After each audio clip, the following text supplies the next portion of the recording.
Está entrando no ar. Debate 93.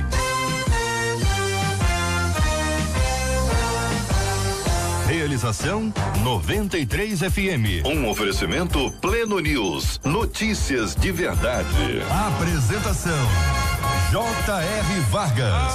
Alô, meu irmão. Alô, minha irmã. Aqui fala J.R. Vargas. Estamos de volta. Começando aqui mais uma super edição do nosso Debate 93 de hoje, nesta segunda-feira, dia 23 de dezembro de 2019. Dia de festa! Uhul! Marcela Bastos, bom dia. Bom dia, JR, bom dia aos nossos ouvintes. Já com tchauzinho pra turma do Facebook, acompanhando a gente aí com imagens nessa segunda-feira. 968038319, nosso WhatsApp. Pelo WhatsApp você vai mandar parabéns para o seu pastor, sua pastora, como hoje é segunda, aniversariante de ontem, domingo, hoje segunda. Manda pra gente que aqui ao final a gente quer orar e agradecer a Deus a vida dos seus pastores. Muito bem, Marcela Bastos, vamos agradecer a vida dos nossos queridos debatedores já presentes aqui no nosso estúdio da 93 FM. Preparados para hoje, reverendo Márcio com a gente, ao lado dele a nossa menina da mesa, a pastora Carla, ao meu lado direito, pastor Jean, e ao meu lado esquerdo, o apóstolo Alexandre. Todo mundo preparado para esse debate. Muito bem, vamos começando então agradecendo a você que já está nos acompanhando aqui no Face, tá no Facebook da 93 FM, tá pelo Face aí, ou não tá ainda no Face, vem pra cá, acompanha a gente aqui nesse começo das nossas transmissões, vai conhecer o nosso estúdio, vai conhecer os nossos debatedores, a nossa equipe, e é sempre um privilégio estar interagindo com você também aqui através do nosso Facebook da 93 FM, sempre uma bênção de Deus. Estamos juntos no Debate 93. Tema 01 do programa de hoje. Alegrei-me quando me disseram: vamos à casa do Senhor. Esse versículo já foi verdade na minha vida, diz aqui uma de nossas ouvintes, mas hoje eu não tenho a menor vontade nem de pisar em uma igreja. Eu fui muito envolvida com a obra, o que me fez ver muita coisa errada, JR. Eu sei que eu não posso culpar Deus pelos erros dos homens, só que eu não quero mais congregar, sabe? O que fazer quando os outros roubam de nós a alegria e o prazer de estar na igreja? Ao decidir não congregar, corro o risco de não mais sentir a presença de Deus? Por que devemos ser membros de uma igreja?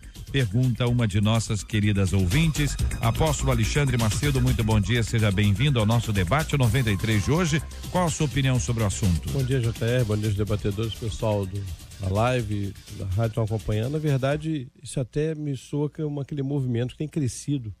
Cristo se igreja não, a turma tem chamado de desigrejado. Outro dia até no centro da cidade eu ouvi uma pessoa dizendo assim: a igreja sou eu. E eu comecei a refletir isso, seria a mesma coisa da abelha declarar: a colmeia é ela. Então nós temos que entender a diferença da igreja espiritual e da igreja local. E a Bíblia nos orienta a estarmos envolvidos com as duas. Eu acho que o grande perigo hoje, no caso dela principalmente, é entender o seguinte: ela está num grupo de seres humanos, ela vai ver coisa errada, falha, claro que vai ver. Qualquer igreja, né? Se ela encontrar uma igreja perfeita, ela não pode nem entrar.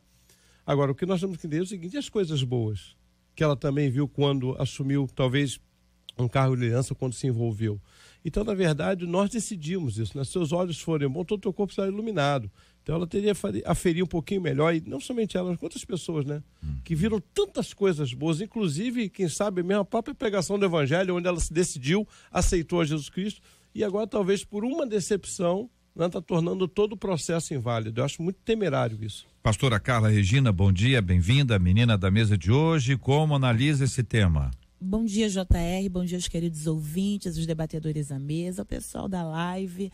Corroboro com o que o apóstolo Alexandre falou e digo mais: muitas das vezes as pessoas acabam trazendo para si um pesar muito grande acerca do erro do outro, enquanto que, proporcionalmente inverso, a gente pode fazer o melhor pela obra do Senhor. Sermos o exemplo que procuramos.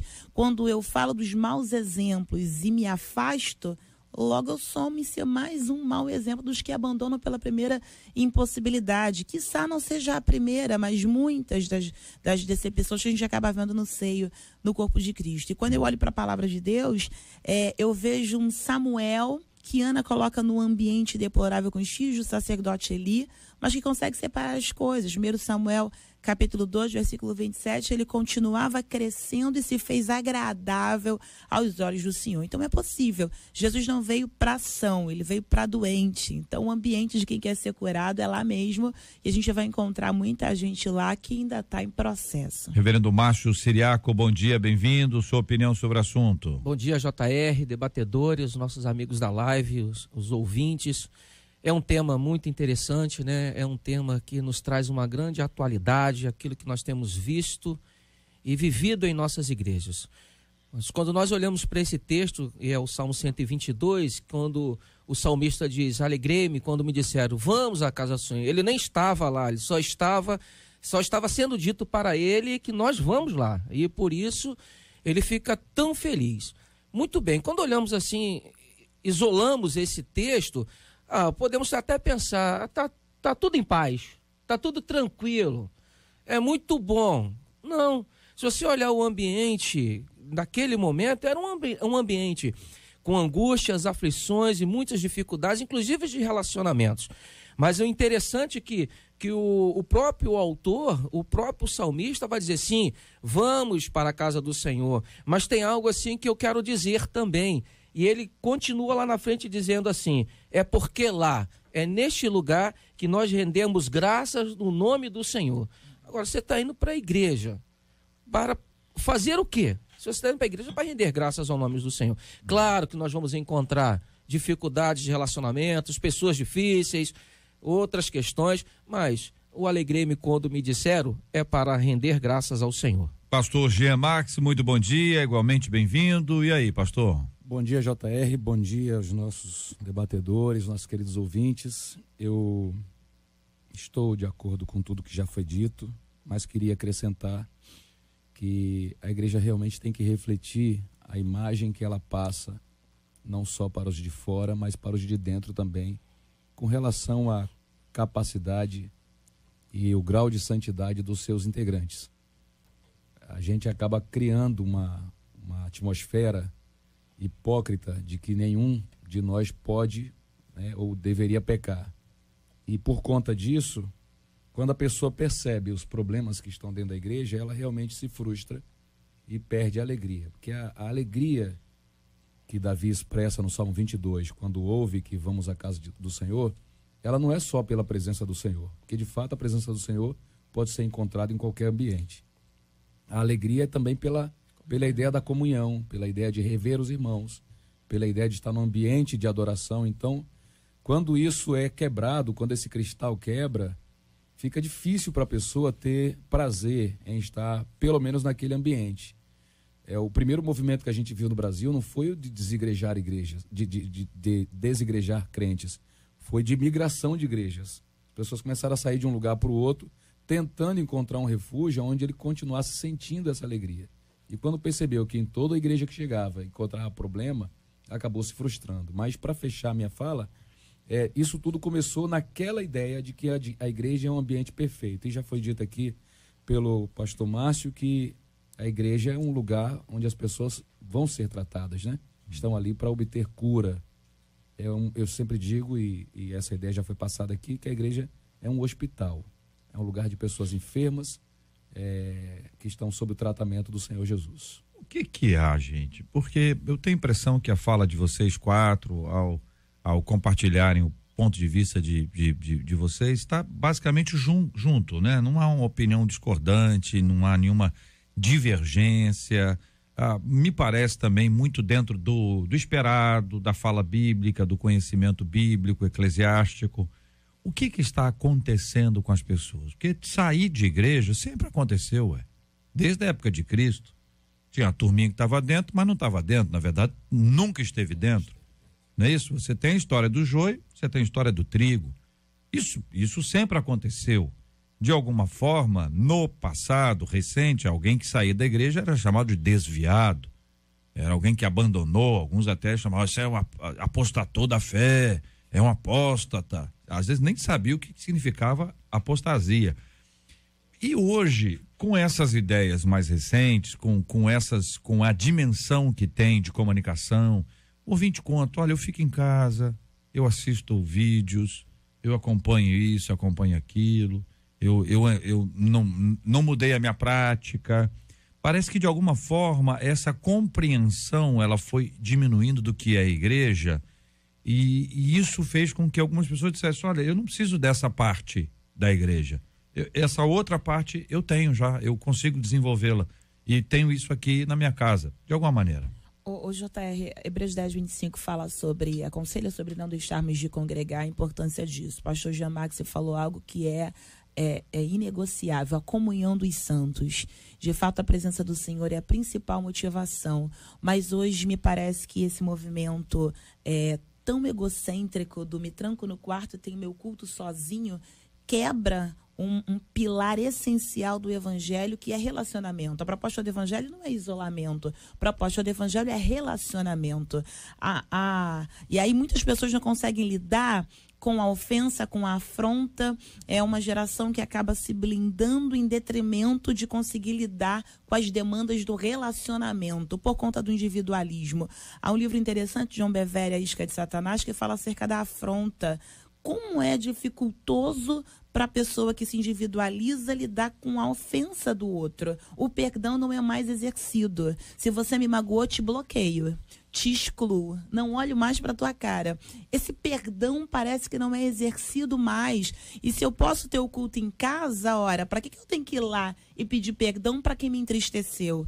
Então, quando eu vejo hoje esse movimento crescendo, agora os crentes virtuais, vejo o culto online, não preciso estar lá. Mas a comunhão é inegociável. Tem que ter comunhão para fazer parte do corpo de Cristo. E por isso congregamos. Eu creio que, particularmente, acho que são uma série de fatores, né? A gente passar aqui, os fatores hoje, a questão da violência, uma série de fatores. Mas, gente, eu me agarro apenas um. Na verdade, eu acho que a gente saiu daquilo que era bíblico para ir para o politicamente correto. Então, hoje nós falamos que os crentes têm que ser equilibrados. Na verdade, o cristianismo é algo radical, porque radical vem de raízes profundas. Quem é mais antigo aqui lembra que a gente dizia com alegria, eu sou batista, eu sou assembleano. Hoje é uma enormidade de igrejas e as pessoas querem, na verdade, como um consumo. Hoje eu vou nessa igreja porque tem um louvor, eu vou naquela porque tem uma palavra. Nós não temos mais aquela coisa da raiz. Hoje está todo mundo equilibrado. E o equilibrado quem é? Aquele que tende para os lados. Então, assim, quando a gente fala assim, olha, o crente tem que ser raiz, o radical, que é essa a ideia da palavra radical, ter raiz, nós não temos hoje um povo assim. Na verdade, como é que a gente faz hoje? Você chega às vezes a dar uma prensa numa ovelha, ela sai da igreja. Aí ele diz assim para você, o meu tempo aqui acabou, pastor. E a gente tem até que perguntar para ele, quando é que começou? Porque tem gente que fala isso pra gente. Não é verdade? Tem gente que fala pra gente isso, meu tempo aqui acabou. E fala o fim de um ciclo. Pois é, aí você imagina o seguinte, mas quando é que começou? Só me traz a memória quando começou para entender por que acabou. Então, o que eu vejo é que as pessoas hoje não estão preparadas, e nós, pastores, muitas vezes estamos com medo de perder. E aí não apertamos. Não, se eu apertar, ele vai lá para outra igreja, porque lá na outra igreja o cara pode tudo, faz tudo. E culto passou a ser entretenimento. Então eu vou aonde eu me divirto. Eu não vou mais para cultuar. Eu vou aonde eu me sinto bem. Já reparou isso? O culto hoje não me fez bem. Mas você veio aqui para adorar ou para ser adorado? Então, talvez esses questionamentos é que a gente começar a pontuar. Eu deixei parte aqui do texto do Salmo 122 até para a segunda rodada, né? Quando o salmista vai dizer que lá é onde estão aqueles que rendem graças ao Senhor, mas antes ele também diz assim, é para lá onde todas as tribos se dirigem, né? Isso significa também que ele tem uma alegria de encontrar pessoas, de ver pessoas, de estar com pessoas. A sua análise, a sua vista também é estar com pessoas. E o que às vezes é mal compreendido isso, gente. Fé não é só crer, fé também é pertencer. Fé é aí você estar junto com os santos, professando uma fé que o Senhor conferiu a um grupo, a uma igreja, a pessoas. Então, fé é fazer parte. Então, como é que eu vou praticar a minha fé solitário, sozinho? Como é que funciona isso?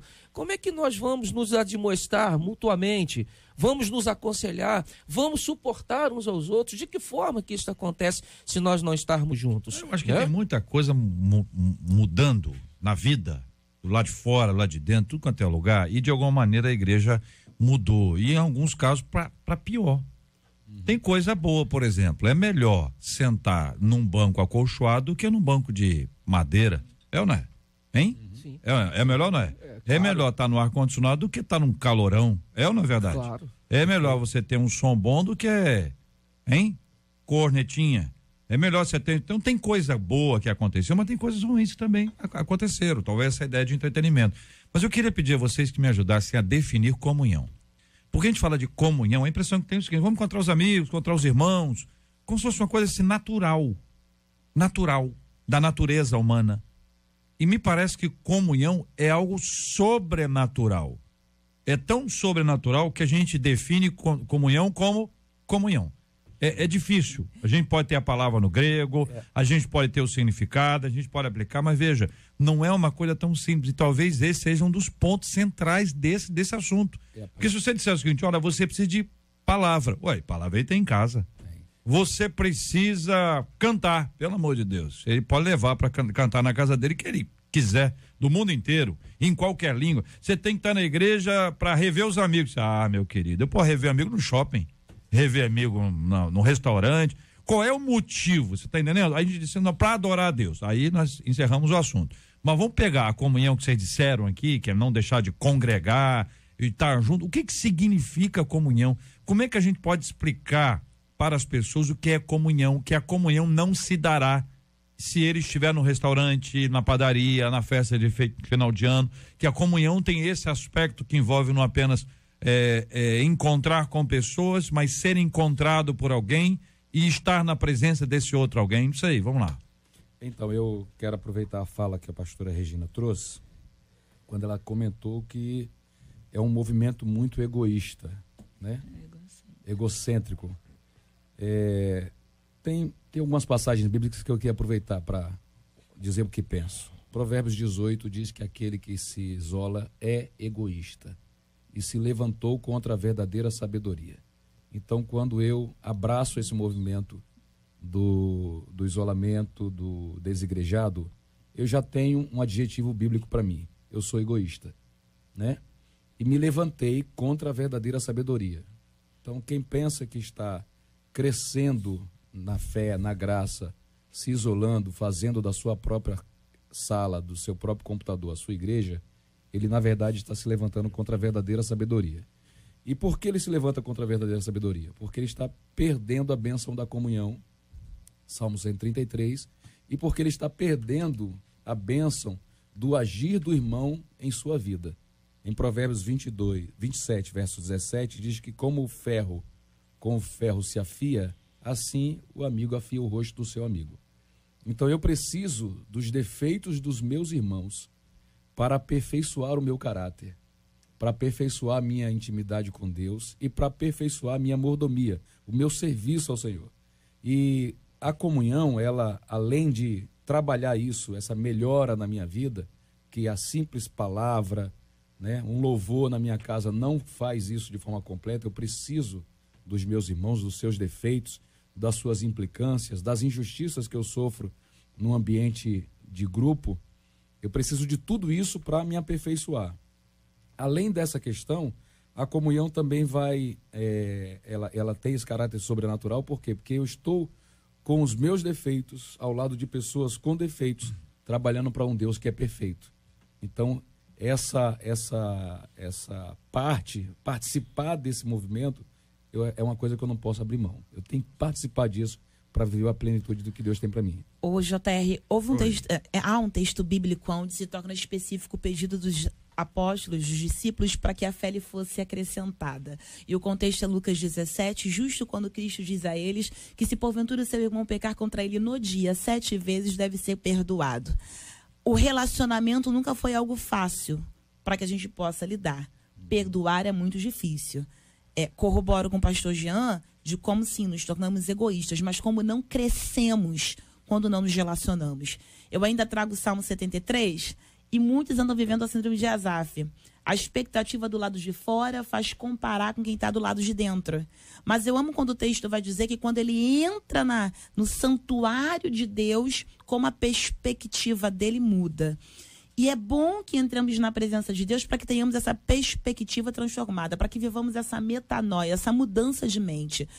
As pessoas se encontram, a koinonia, a comunhão acontece, quando pessoas com o mesmo propósito se reúnem.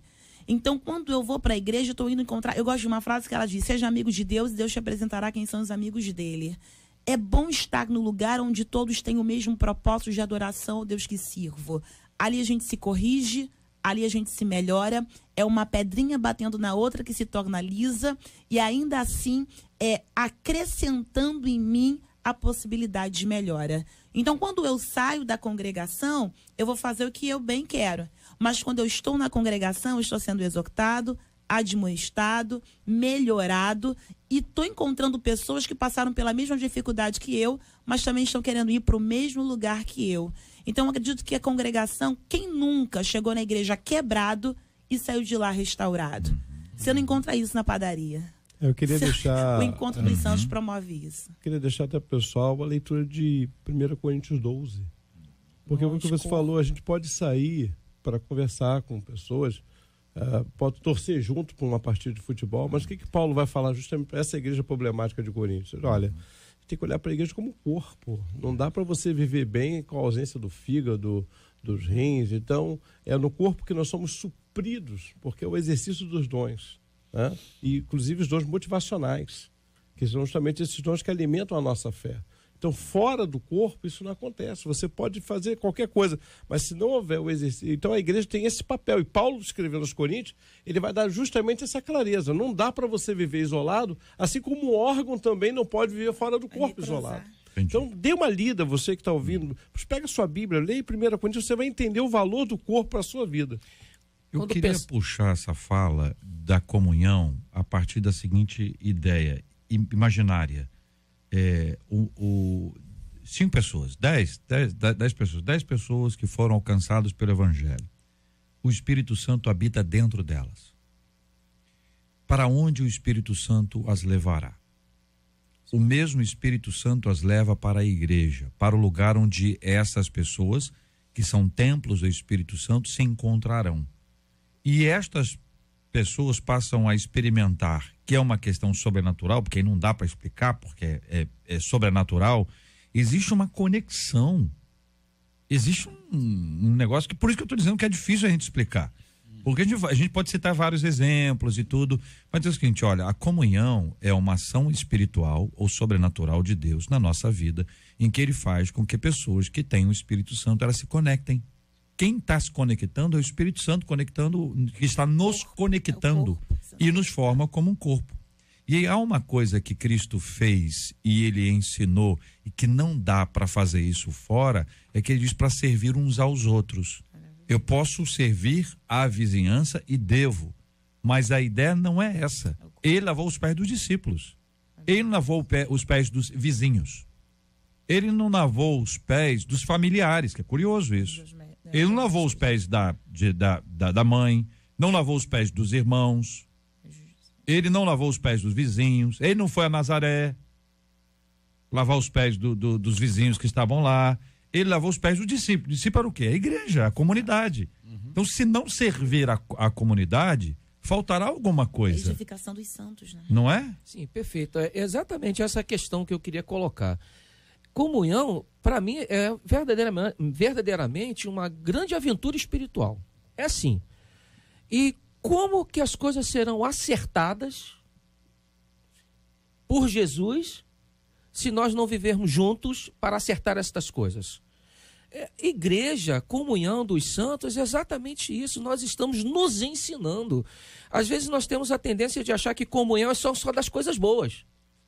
Só coisas boas.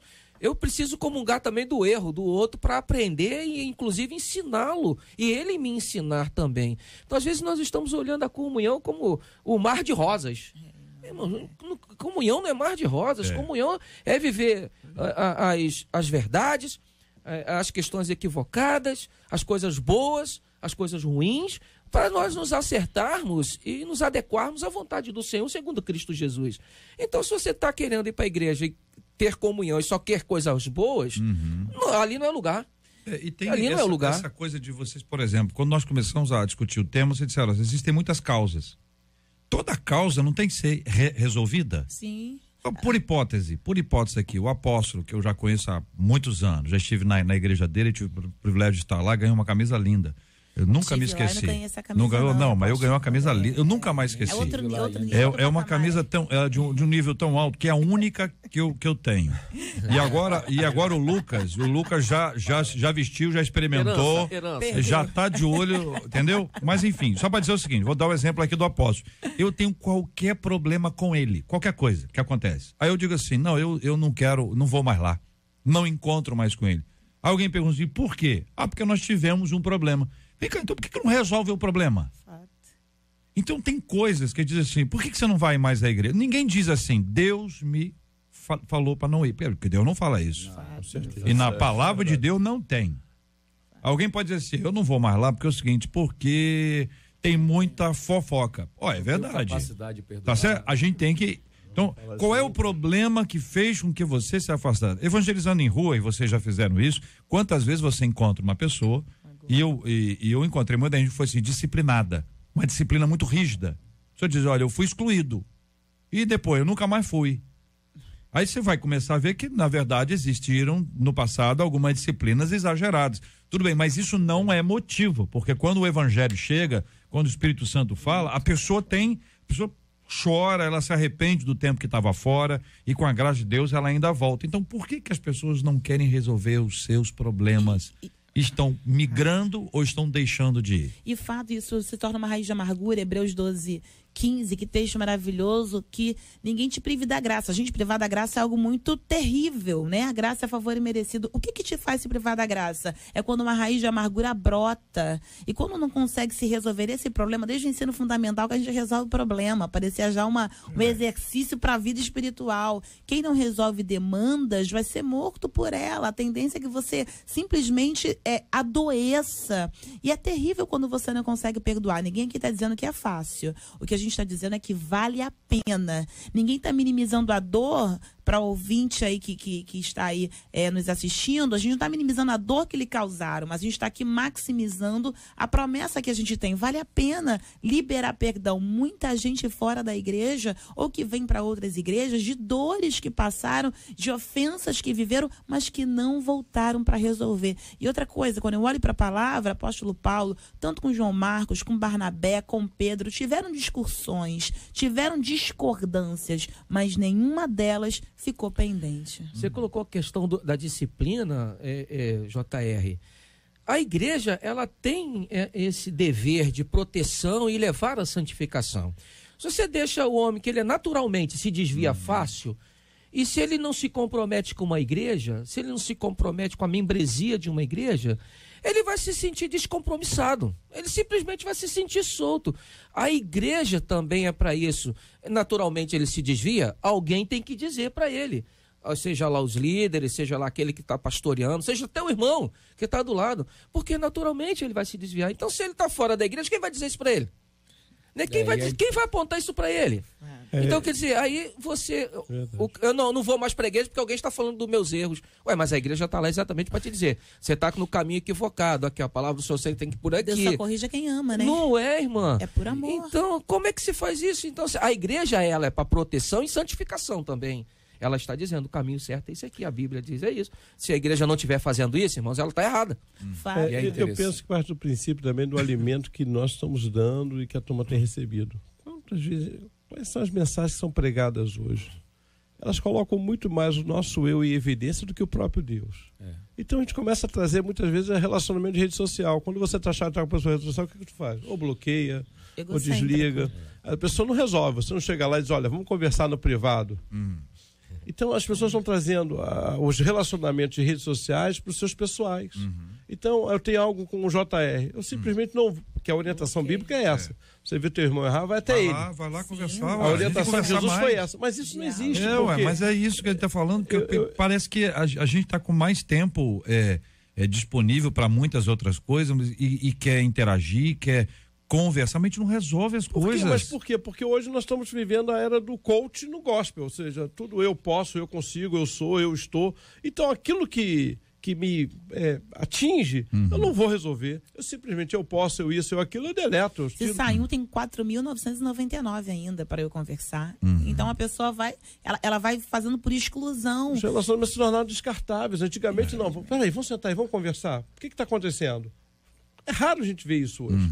Isso é igreja olho também. Olho no olho. Você vê um irmão lá chateado com o outro, o que ele diz? Não, você é da igreja. Aquilo que você falou muito bem. É porque tem fofoca, porque o ambiente... Mas ele é a igreja.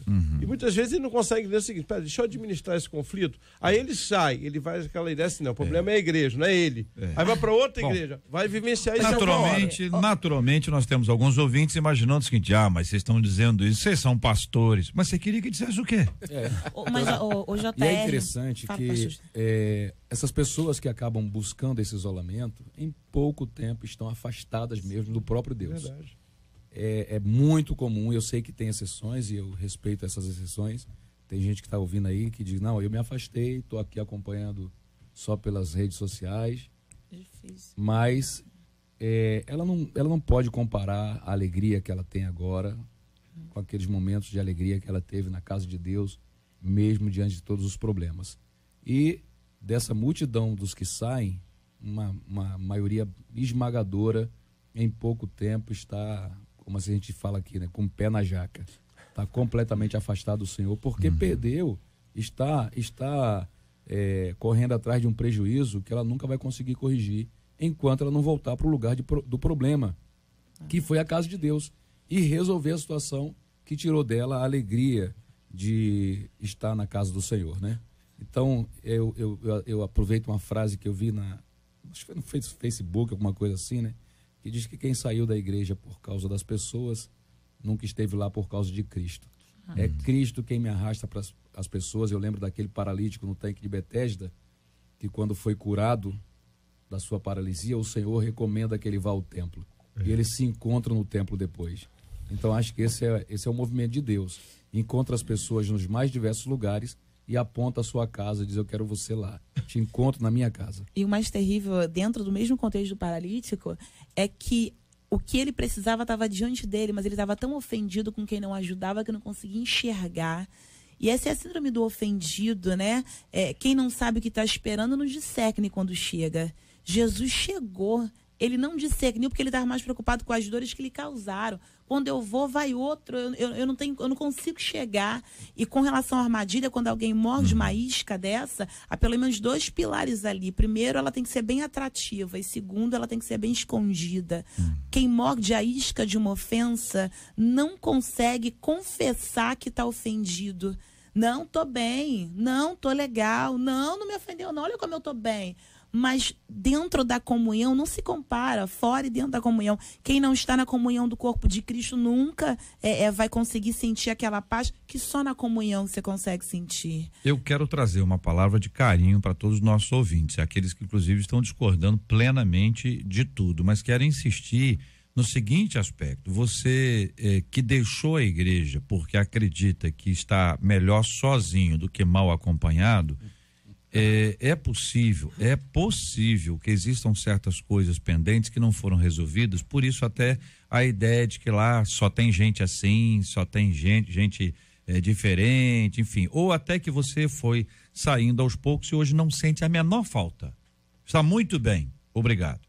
A ideia é de que, de certa forma, a gente elege algumas coisas como ruins e outras coisas como mais ou menos. Então, diz, olha, eu não mato, eu não roubo, eu não falo mal de ninguém, entendeu? Então você elege essas coisas dizendo assim, isso é que é errado, eu não faço coisas erradas. Eu sou até a pessoa, dou bem, eu falo bem para as pessoas, eu uno as pessoas, eu sirvo, ajudo as pessoas, a gente tem várias coisas. Mas existem certas coisas que, quando são tratadas no silêncio do nosso quarto, elas nos levam à comunhão. Porque é algo espiritual. Volto a insistir no tema de que comunhão é uma coisa sobrenatural. Não dá para explicar. Porque às vezes você não tem uma identificação com aquele indivíduo, mas o Espírito Santo te leva a caminhar com ele, porque esta é uma ação sobrenatural de Deus. Então não dá para ficar no quarto quando quem nos leva para o templo é o Espírito Santo. Então é necessário que a gente entenda que por faltar o tempo no quarto, muita gente se afastou do templo. Do quarto para o templo. Sem quarto, sem templo. 11h39 no Rio. Estamos juntos no Debate 93. Muito obrigado a você que nos acompanha através do Facebook da 93 FM, que não é igreja, graças a Deus, é só um Facebook de uma emissora de rádio. E nós voltamos já após um rápido break aqui, mas continuamos aqui pelo rádio, pelo aplicativo e pelo site da 93 FM. Este é o Debate 93, com J.R. Varga, na 93 FM.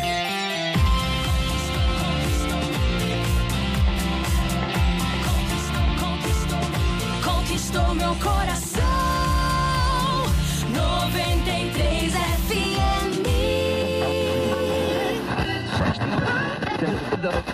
O seu rádio está no Debate 93. De acordo com uma pesquisa realizada aí pelo Serasa Consumidor, 4 em cada 10 brasileiros se consideram organizados financeiramente.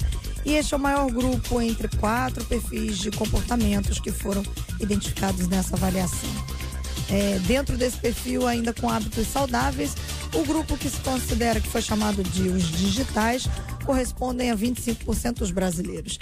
E são eles aqueles que usam a tecnologia, às vezes até pagam por ela, para acompanhar as finanças através dos aplicativos. Já o perfil chamado Deixa a Vida Me Levar compreende aí 25% dos entrevistados, pessoas com uma maior dificuldade em poupar e que preferem comprar a prazo.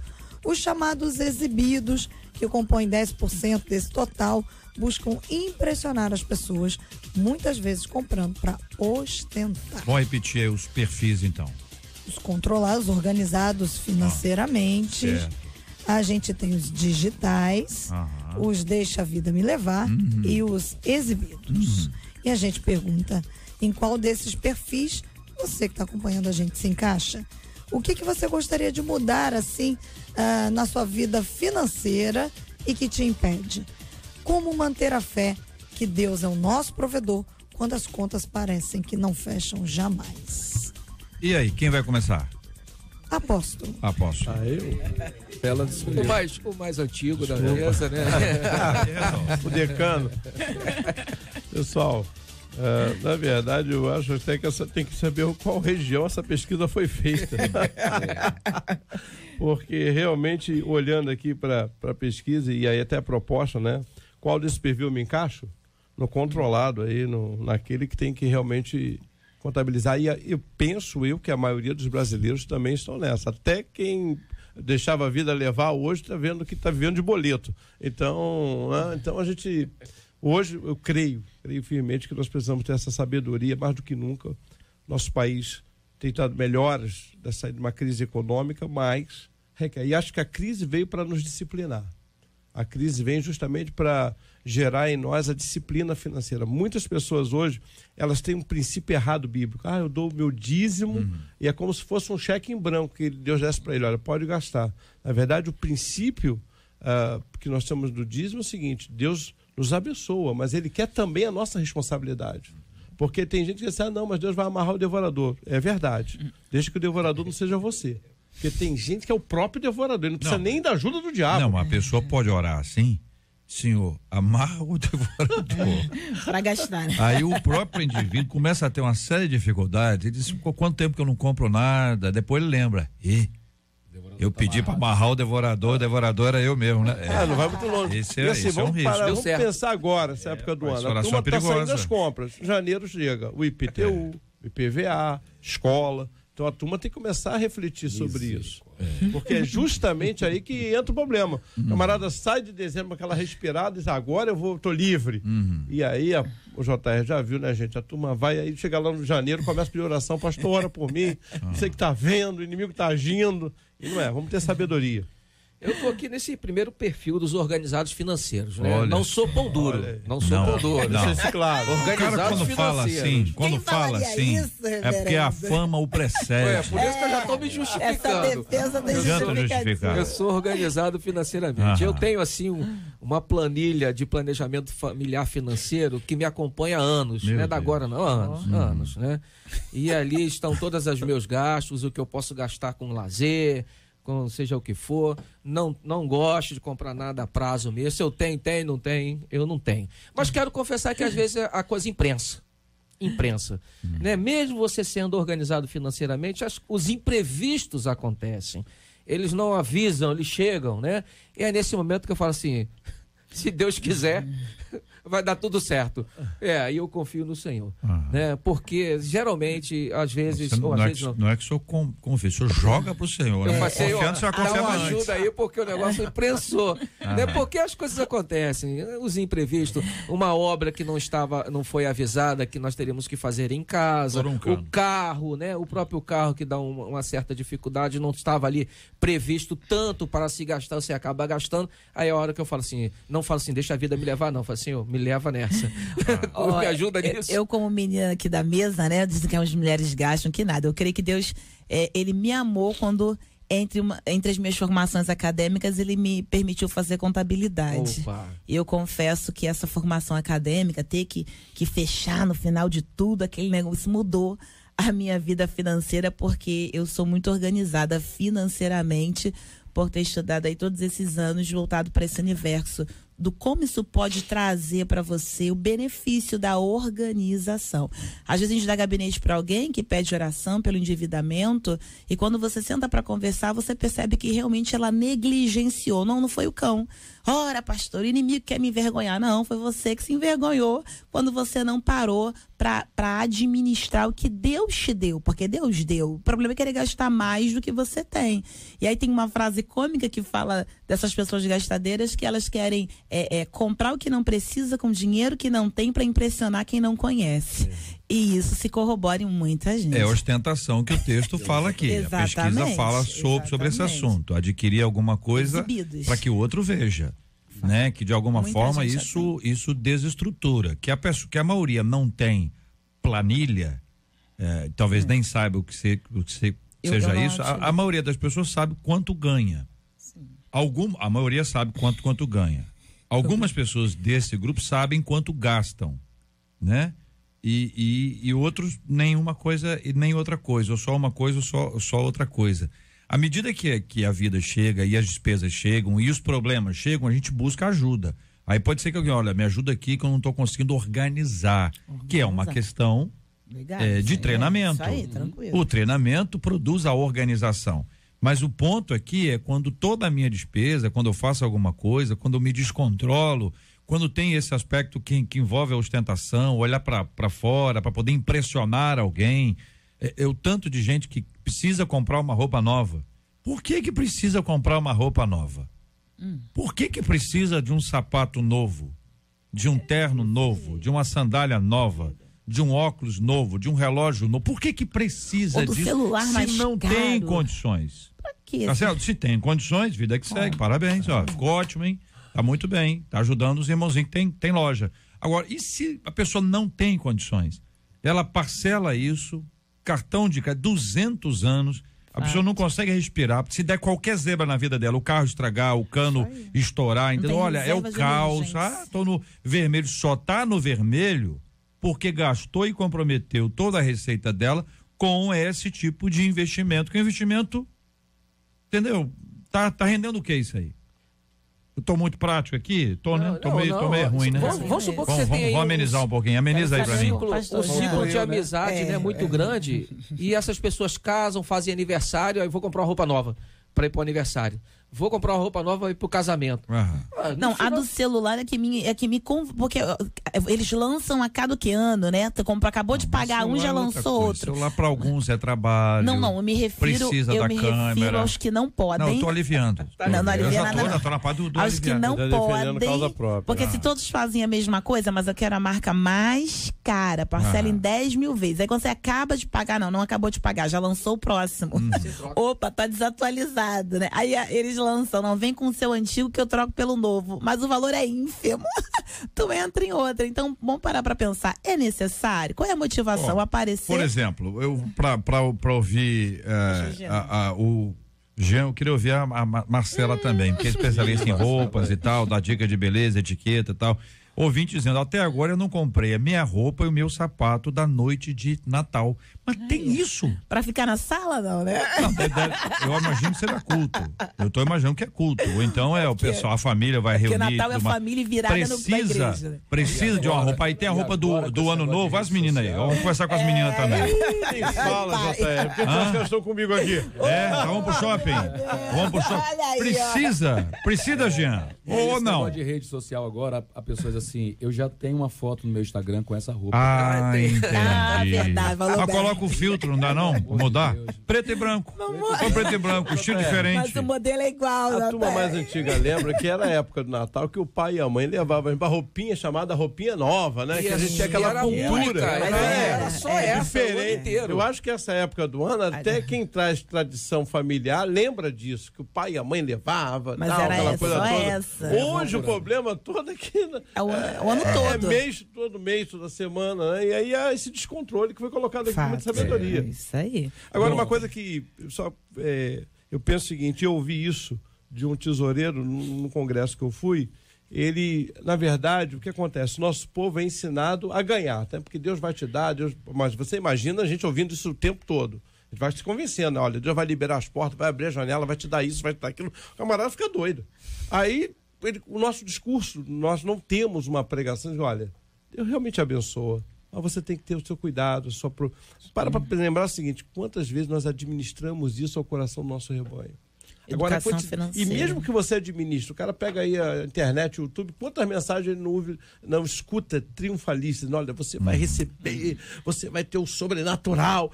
E aquilo entra, meu filho, e convence o camarada, fica, não, vai ter, eu vou comprar e Deus vai me honrar. Né? Deus vai me honrar. Livro de planejamento financeiro ninguém compra, né? Casas inteligentes, ninguém quer. Mensagem que não vai receber like. Juntos, e se você pudesse estudar educação financeira, não de uma forma, mas em coisa descomplicada, você administraria melhor. Deixando o Jean falar. Você não tá deixando. Acho que Deus não quer. Eu tô quieto aqui. Eu oscilo entre o primeiro e o segundo grupo. Há momentos, né, períodos na minha vida em que eu tô com as planilhas todas em dia, uso aplicativos para... Em geral no começo do ano, né? Não, eu não consigo apresentar assim não é anual, não. Sazonalidade, não. Uhum. Mas são momentos assim que eu me animo com essas coisas e vou controlando certo e tal. Mas quando esses momentos de aperto chegam, eu costumo pular por aquele deixa a vida me levar. Eu perco a paciência, porque quando você vê que está muito apertado e você vai olhar para a planilha e diz assim, cara, não bate, não fecha. Aí eu fecho os olhos. Entendeu? Aí vou correndo atrás para voltar àquele momento, aquele ambiente de controle. Então eu acho que esse é o meu perfil aí. Agora, tá vindo aí. Qual o seu perfil, JR? Vai vendo, eu não tenho nenhum desses aqui.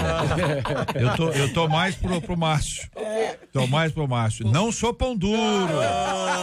Tô igual o Márcio. Não sou pão duro. Né? Já entra na defesa.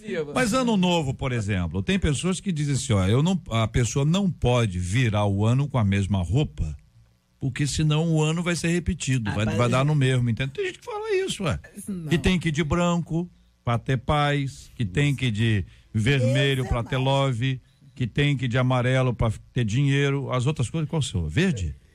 Não, a gente não tá sabendo disso aí, não. Esse negócio só crente. Só crente inteligente, não sei. Aliás, nunca nem ouvi falar sobre esse assunto.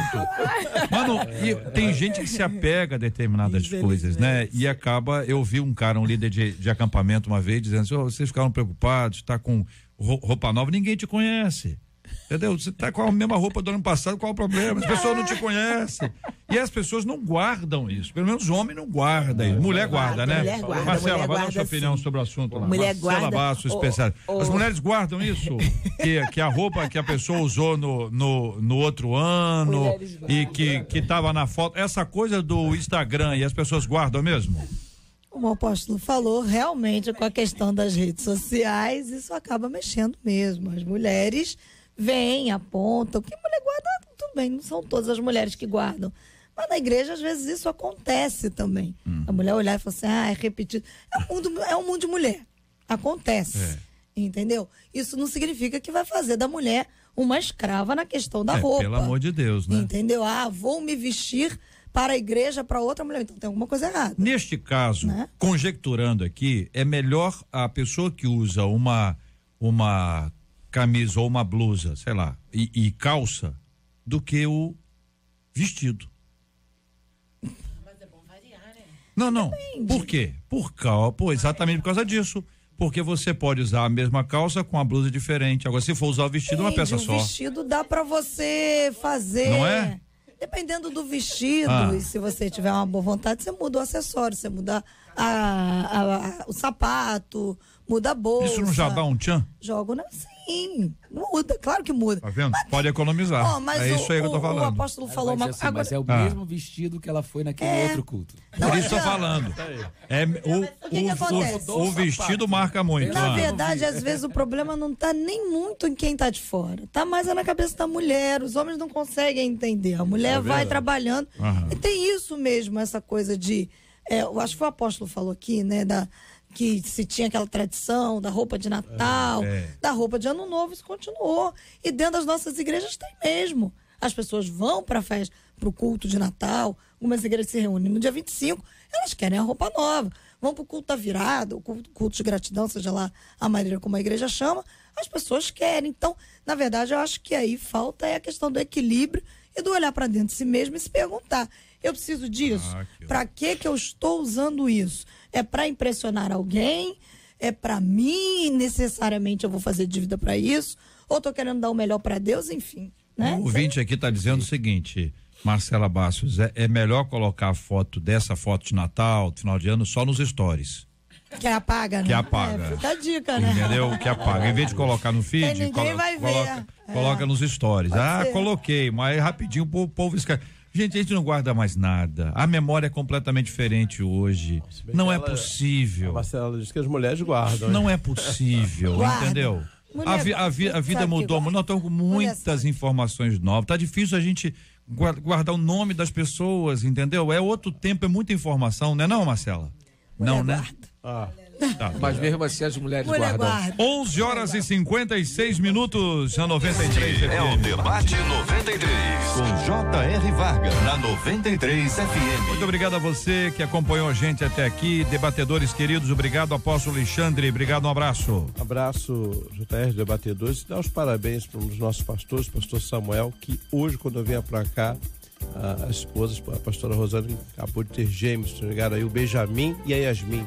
Para a glória de Deus, dá um beijão para eles aí que estão ouvindo, com certeza, o debate. Deus abençoe a todos. Amém. Muito obrigado, pastora Carla Regina. Eu que agradeço o JR. Falei pra Marcela, dia 21 agora fizemos 7 aninhos de debate. Olha que bonitinho. Que maravilha, obrigado. Eu tava vendo, veio lá os negocinhos pra lembrar. Marcela, tava todo mundo diferente. Você tava mais velho. Depois te mostro a foto. Tava o quê? Mais velho? Magérrimo. Magérrimo. Pô, e agora tá eu tô vendo, o quê? Né? Agora você tá gordinho, não tá não? Gordinho. Tá legal? Tá vendo como é que repara? Tá vendo que coisa, né, JR, deixa eu tô gordinho. Deixa eu mandar palavra boa. Eu quero mandar um abraço apertado pra pastora Helena Raquel, que ela não tá gordinha não, agora ela tá fixa, né? Foi a primeira vez que a gente esteve aqui juntas, um beijo, minha amiga pastora, e por intermédio dela, esse presente, estarmos juntos aqui. Então, esses 7 anos têm sido anos de relacionamentos forjados, de convivência maravilhosa. Vocês de 93 são uma bênção, JR, Marcela, fica aqui o nosso abraço. Hoje eu vim com o maridão, com o filhão, mas vamos comprar roupa nova, né? Não tinha dúvida disso não. Reverendo Márcio, obrigado, um abraço. JR, debatedores, ouvintes, foi um ano assim muito especial, momentos alegres, de grandes ensinamentos e um grande privilégio. E aproveito para desejar boas festas para todos os ouvintes, para todos que aqui presentes e as igrejas. Maravilha. Pastor Jean Marques, obrigado, um abraço. Obrigado, JR. Deus abençoe essa rádio. É uma honra estar aqui, fazer parte dessa equipe. E quero desejar a todos um Feliz Natal, um Feliz Ano Novo. Quero aproveitar para convidar o povo ali de Santa Teresa para estar conosco no culto da virada, vai começar às 22 horas. Rua Prefeito João Felipe, número 28, é o endereço da nossa filial. Vamos concentrar o ministério ali. Será uma madrugada muito abençoada.